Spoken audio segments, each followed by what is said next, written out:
Some of us atheists like to browbeat the religious. We like to confront them with the fact that they're delusional, that their beliefs are not based on reality, that they're believing in things that don't actually exist, supernatural entities that have no basis in reality.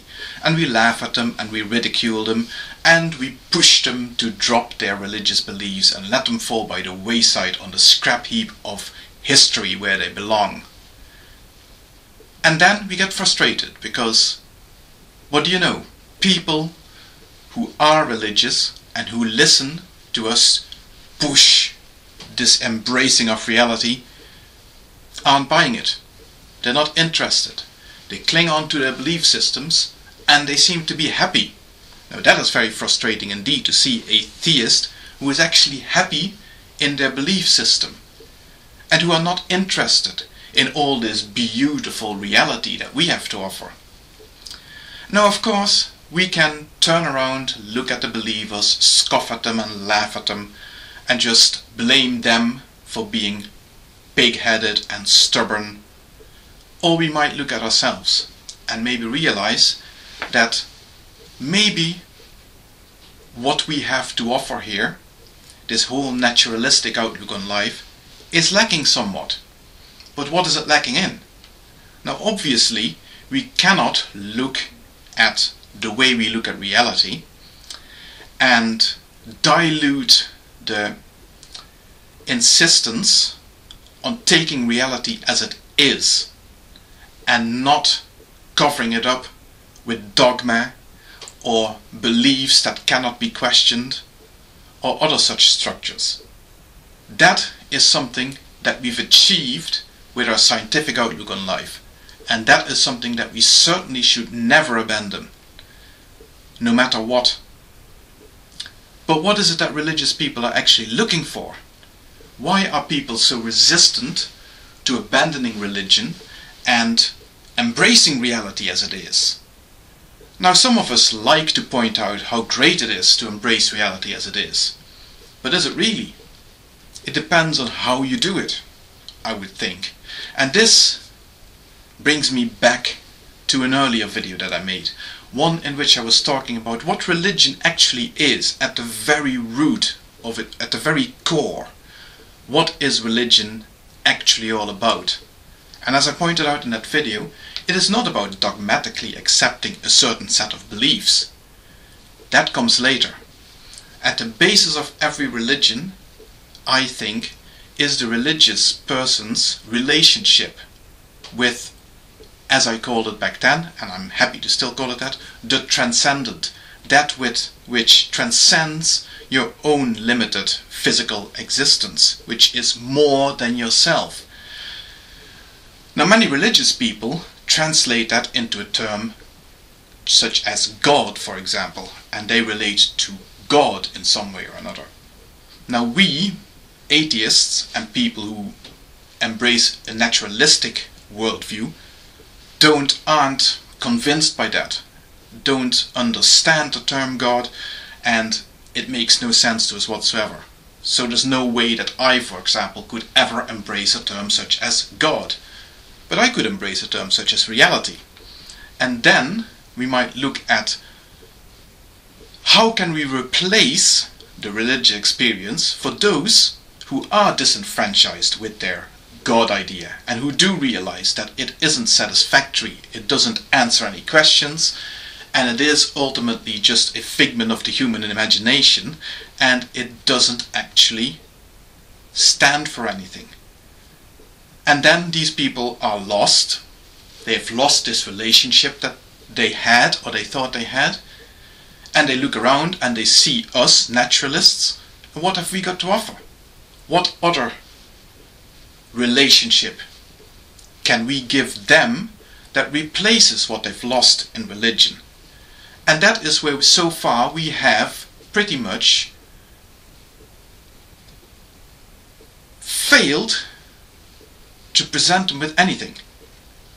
And that is, I think, one of the reasons why so many people, religious people, are so reluctant to even consider the atheistic point of view. So what are we going to do? I think if we want people, and I'm not particularly bothered by the fact that some people embrace a religious belief system, as long, and this is something that I've always made very clear, as long as they do not try and force me into that same mindset. What they believe for themselves is their business and not mine, and they are free to believe whatever they like, as long as they understand that the same is equally true in the converse. I will believe what I want, and I will not be bullied or browbeaten into accepting any of your belief systems or your moral codes. But what can we do to make this naturalistic outlook on life more attractive to people? What can we give them? How can we give them something to replace this lost relationship? And I think it's very important to look at philosophy for the answers in that. Not because science hasn't got the answers. Science has got answers, but all the answers that science will give you is about how things work, how they hang together, and so on and so forth. It may even tell us something about morality, for example, but only in the sense that science can explain why certain moral codes work in a human society, for example. What mechanisms underlie a successful moral code. They can't replace ever, science can never replace the sense that we get with a successful working moral code that we are doing the right thing, that we're being just, fair, and good to our fellow human beings, for example. And to move our naturalistic outlook on life into something a bit more than just the excitement of finding out how things work, I think we need to build a moral framework and another framework on top of this reality. We need to take reality as a basis, never deviate from it, of course, but on the basis of that, find out something that can satisfy us. Yes, of course, there is this excitement about finding out new things. Maybe we should recapture some of this, the era like we had in the late 60s and the early 70s, where people were going to the moon and we felt like we were on the brink of exploring the universe. What has happened to that? I'm not saying it's not happening, don't get me wrong, it certainly is. If you were really interested and you were to investigate what's going on in, for example, particle physics, there is an awful lot of deeply exciting stuff going on there. But somehow this is not being communicated very well to the rest of us, those of us who aren't in academia, who aren't deeply involved with the actual investigation of reality. And we are left by the wayside. And I'm saying we because I include myself in that as well. But certainly people who are not that aware of what's going on in science at the moment. So maybe we should start communicating that better. Not dumbing it down, but presenting it in such a way that people will get excited by it again. And don't ask me for answers, because I honestly don't know how to do it.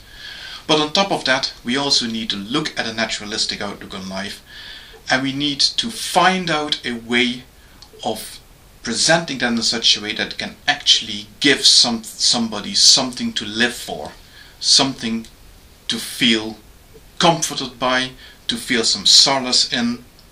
Because if you look at it in its starkest light, reality seems to be finite. You live, you suffer, you love, and then you die, and that's it. We need to add more to that than just this stark realization. We could, for example, look at philosophers such as Epicurus and what they had to say about existence, about reality, and build on from there. But to simply leave it at this stark realization and add nothing to it is never going to satisfy. And that's the thought I want to leave you with.